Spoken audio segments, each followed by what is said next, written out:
Alright, so when you think of Pinocchio, you probably picture a cute little puppet singing and dancing, right? Well, get ready, because we're about to peel back the layers on that story.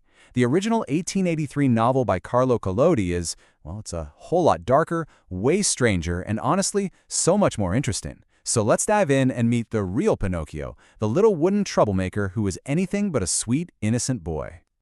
And, right out of the gate, the difference is just staggering. The puppet we all know and love, he's a good kid at heart, just a little naive, easily tricked. But the puppet from the book? Oh no. He is a total rascal, as his own creator calls him, right from the first page. And you'll see, that rebellious spirit was there before he even had arms and legs. So let's talk about his origin story. You can forget that whole wishing on a star thing. This story starts with a carpenter who finds a regular old piece of wood. Or so he thinks. The second he tries to carve it, things get really, really weird. That's it. That's the very first thing we ever hear from our main character. Just think about that for a second. Before he's a puppet, before he has a name, before he even has a face, he's a chunk of wood with an attitude problem. It's complaining, it's crying, it's even laughing at the poor guy trying to work on it. This isn't some magical creature born from a loving wish. This is a problem from page 1.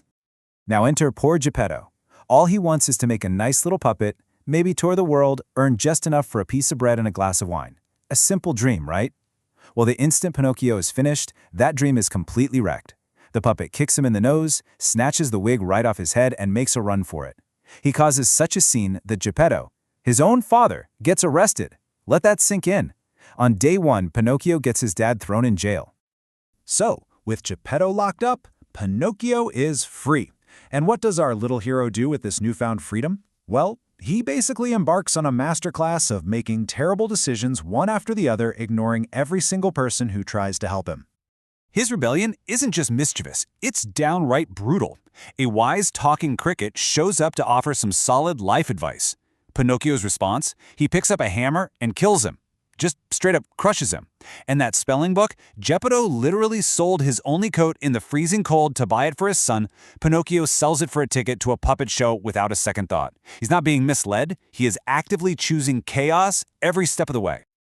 Okay, this is where the story really takes a nosedive into some dark territory. Because unlike the kid-friendly versions you might have seen, Collodi's world does not pull its punches. Every single bad choice Pinocchio makes comes with a consequence that is shockingly harsh and often pretty painful.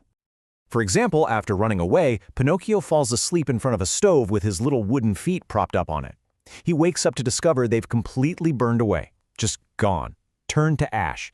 When Geppetto finally gets out of jail, he comes home to find his son is now a legless puppet sobbing on the floor. It's a direct, brutal result of his actions. And then there's this scene, probably the most infamous and genuinely horrifying part of the original book. The fox and the cat, dressed up as assassins, they catch Pinocchio. And when he refuses to give them his money, they literally hang him from a tree and leave him to die. And get this, the story, when it was first published in parts, actually ended right there. Pinocchio was dead. It was only because readers demanded more that the author brought him back. You'd think it couldn't get worse, but you'd be wrong. After escaping that horror, he wanders into a town called Trap for Blockheads. He goes to the judge, who happens to be a gorilla, to report that he's been robbed. The judge listens very carefully and then throws Pinocchio in prison for 4 months. And what was his crime? Being the victim. It's this incredibly cynical, absurd take on the world. Now, the character who saves him from the hanging is the fairy with turquoise hair, or the blue fairy.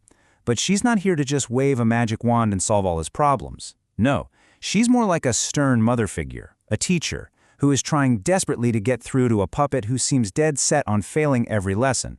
Her very first lesson is on honesty. She asks him a simple question: where are the gold coins? And Pinocchio just launches into one lie after another, each one more ridiculous than the last.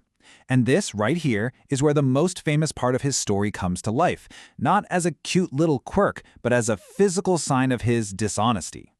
With every single lie, his nose grows longer and longer and longer until it's so long he can't even turn his head in the room. The fairy tells him that lies either have short legs or long noses, and he clearly has the long-nosed kind. The point is, the consequence for lying isn't just getting in trouble, it's a humiliating physical deformity that he literally can't hide from. So, after a ton of other misadventures, Pinocchio's wild journey finally leads him to the ultimate test. He gets swallowed by a giant sea monster. And it's here, in the darkest place imaginable, that he finally gets a real shot at redemption. And we are not talking about Monster the Whale here. The book calls it the terrible dogfish, and it is described in absolutely epic terms. This thing is bigger than a 5-story building. Its mouth is so huge a train could drive down its throat. This isn't just some big fish, it's a force of nature. The stakes could not be higher. So what does he find down there in the dark? He finds Geppetto, who was swallowed himself while out searching for Pinocchio. And seeing his poor, weak father, something just clicks. For the first time in his entire life, Pinocchio doesn't think about himself. He takes charge. He comes up with a plan. He literally carries his father on his back to escape. This is it. This is the moment he finally shifts from being selfish to being selfless. And that moment leads us to the story's real message. See, Pinocchio doesn't just become a real boy because he wishes really hard or because a fairy zaps him with a wand. His transformation is something he has to earn through a long, hard process of proving he's changed. Even after they escape the dogfish, he's not done. Geppetto is sick and weak, so Pinocchio gets a job, working all day, every day, just to earn enough to buy his father food and medicine. He starts caring for others, not just Geppetto, but the fairy too. He finally becomes human by learning how to work hard, how to be compassionate, and how to take responsibility for someone other than himself. This quote from the fairy, which she tells him in a dream just before he wakes up as a real boy, really sums it all up. This story isn't about being perfect, it's about having the capacity to change.